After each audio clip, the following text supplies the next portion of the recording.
We're not fighting a war, but we're darn sure losing the battle. America's already starting to take that message to heart. Tons of cocaine have been destroyed. The United States has sent 6 Black Hawk assault helicopters and 160 U.S. Army pilots and maintenance personnel to Bolivia. The Dominicans had it, they needed somebody to move it. You know what I'm saying? The blacks was the ones that could move it. A revolutionized the shit. When you heard Poe, you heard Rich. When you heard Rich, you heard A. Before you heard of Alpo, you heard AZ. I was getting joints for a dirt price, man. I don't think nobody on the street can compete with the prices I was getting it with. He came up with a gimmick. Like everybody else was selling little small bottles. He came up with the GP35s and was selling them shits for like dimes, and he killed them. This big for $10. You know, when niggas was selling shit this big for $50, this is how A blew. These niggas was getting real money. This is the worst part of New York City. You know what I'm saying? And you come up here for a dime?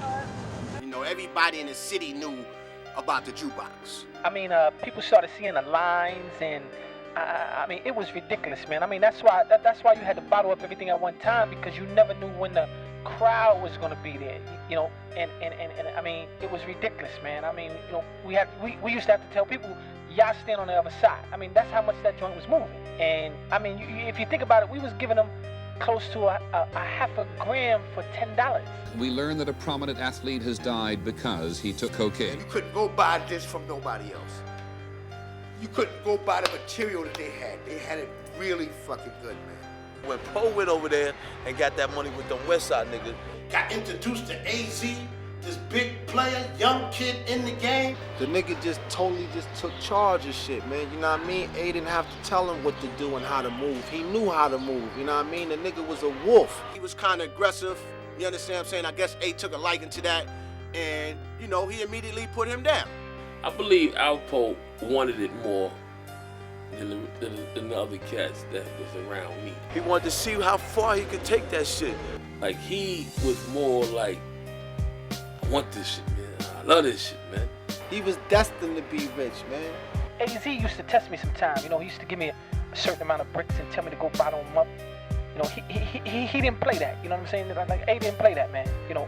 We had to sit down there and bottle 10 bricks. He gonna sit down there with me and make sure each, you know, bottle's bottled before he go out to work. Because the spot on 45th Street was moving so fast that it was doing 2 or 3 bricks a day. You know what I'm saying? A took a liking to him because he was about his business. Say, for instance, Connect give me 100 bricks, and they say, okay, give me $1 million. I'm not gonna bring the Connect back 999 million and 99 cents. No, I'm not gonna do that. I'm gonna make sure they have that penny to make it $1 million. Even if a nigga fucked up my shit, whatever, that's not their business, that's my business. You understand? I take it out mine and here, boom. Why? Because as soon as they say, I say here, they say here. You understand? And then they be in a position like, and thought like, damn, I don't want to lose this cat. This cat is loyal. And to me, loyalty brings forth royalty. You know, I seen the bigger picture, and he played fair, so it was no need to be petty, you know, because he wasn't petty with me. He had ideas, he had ambition, you know what I'm saying? He had dreams, and he wasn't letting nobody get in the way. No means necessary, nobody wasn't getting in the way of his plans. He never let A down in the streets when it was crunch time. When we was young and we was down the hill, we was getting paper, a whole lot of it. And there used to be dudes down there getting short paper. They wasn't really getting no real paper, but, you know, they didn't extort us or nothing like that, but they would wait for A to leave, and then they'll go stick the joint up. You know, A is the kind of person that's, you know, he don't want the problem. He called a semi-meeting with Stanley, his brother, and asked them did they want the spot. Now, he gave opportunity for anybody that was in the crew before Alpo came along to get the jukebox. But they were so used to being spoon-fed that they wasn't ready to leave the nest. Everybody was used to kind of everything being smooth. You know, when you was working with A, everything was just smooth. Wasn't no headaches, it wasn't no murder game or none of that.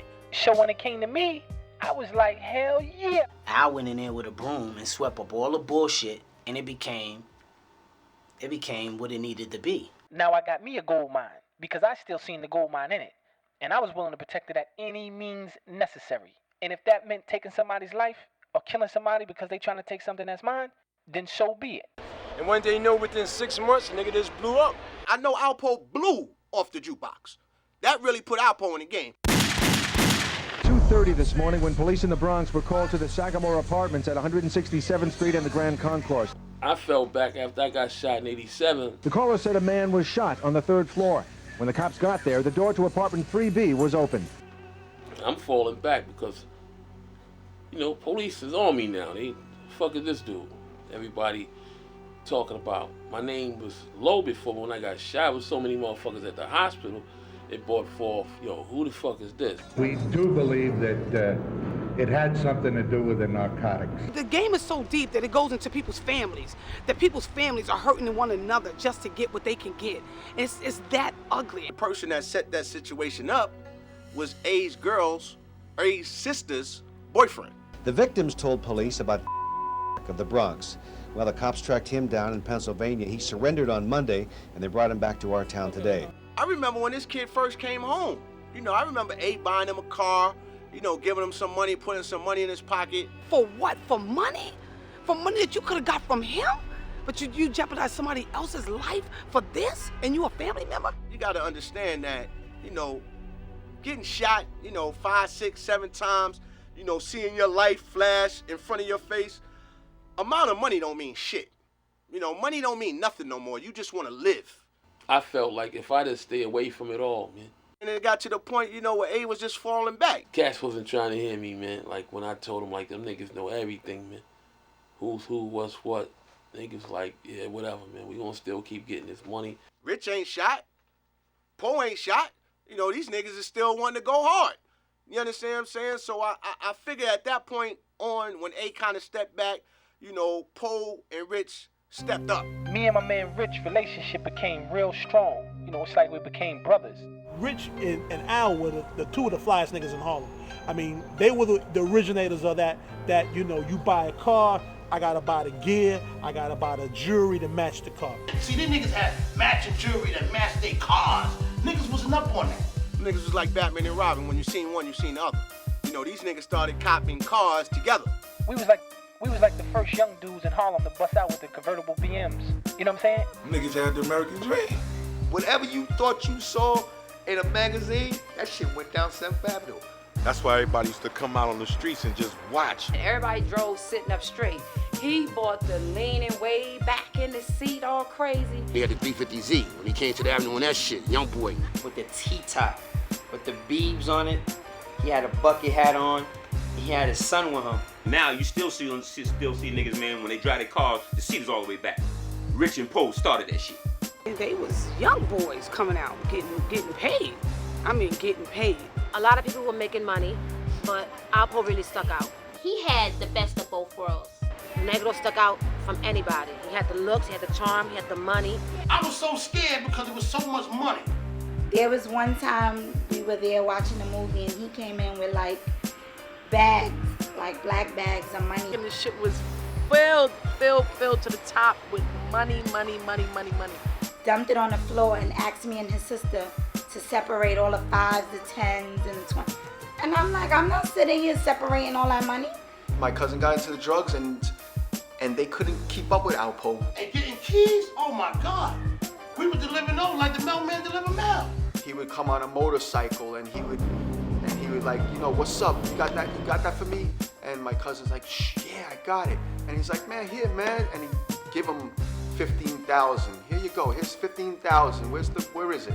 And he looks at it. It's a Kia Coke. Okay, Kia Coke. And he puts it in and stuffs it down his pants. Big fucking key, stuffs it down his pants. He gets on the bike and he's like, all right. And he's like, I'll see you later. And all of a sudden I look, he comes back around the block. Woo, woo, woo. And I said, oh my God. And he's doing a fucking wheelie. And all of a sudden, the fucking key falls and breaks down 1st Avenue. A fucking key. Then I hear, and he spins around and gets off the bike, puts the bike on a kickstand, and starts picking as much of what he can salvage. When he got that money, he let niggas know he had money because the nigga was wearing shit that nobody else wasn't wearing. He took a style like Dapper Dan and made it a mainstream. Every hustler that was getting money was going to Dapper Dan and getting their own stuff custom made. You know what I'm saying? They blew Dapper Dan up so big. Boxers like Mike Tyson was coming uptown buying Gucci outfits. The first time I seen him with a Louis Vuitton trench coat with the fur on it in the rink. The nigga had the rust-colored Timbs on. Pay attention to the year that was that the pictures were taken. Shit is rust on his feet. You know what I'm saying? Matching that jacket. He was just setting trends all over Harlem, all over New York City. He brought the adrenaline to the street. When we come down 8th Avenue up by 55th and all that, we bring the whole hood out. We would have our games up at the Rucker, you know what I'm saying? It'd be jam-packed. Pookie Wilson be playing, Rambo be playing, a lot of dunks, a lot of action, and all of a sudden you hear this run, run, run. The street knew they was coming. They all lined up. This nigga standing up doing 20 block wheelies. Looking at everybody, catching all the lights. With his shit hanging in the air like this. Evil Knievel had nothing on Alpo. So all of a sudden the crowd is looking. I mean, they're not even paying attention to the game. You see the whole crowd just in the middle of the street, looking down the street, just following them. This the only nigga I know, DJ Hollywood, used to make Alpo special tapes only. Me and Boosie B would be rocking in the rooftop so hard. And that at the rooftop, man, you would think I was selling drugs in the joint. When Alpo came in, everybody like, oh, Alpo here, Alpo here. Him and Richard give us stacks of money to take pictures with, and I mean stacks like bricks. My man, Poe, he's in the building. Boosie B, you know how I used to do it. My main man, AZ in the house, along with Rich Porter, man. You know how we doing it. Yo, I need y'all to the DJ booth right away. All these cats will run up to Alpo and make sure they buy tickets. You know how much he was buying a mixtape for back then? You get a knot like this, yo. Never got a knot for a cassette tape on your life. I'll give you $200 for a 60-minute tape, long as you say his name. He even inspired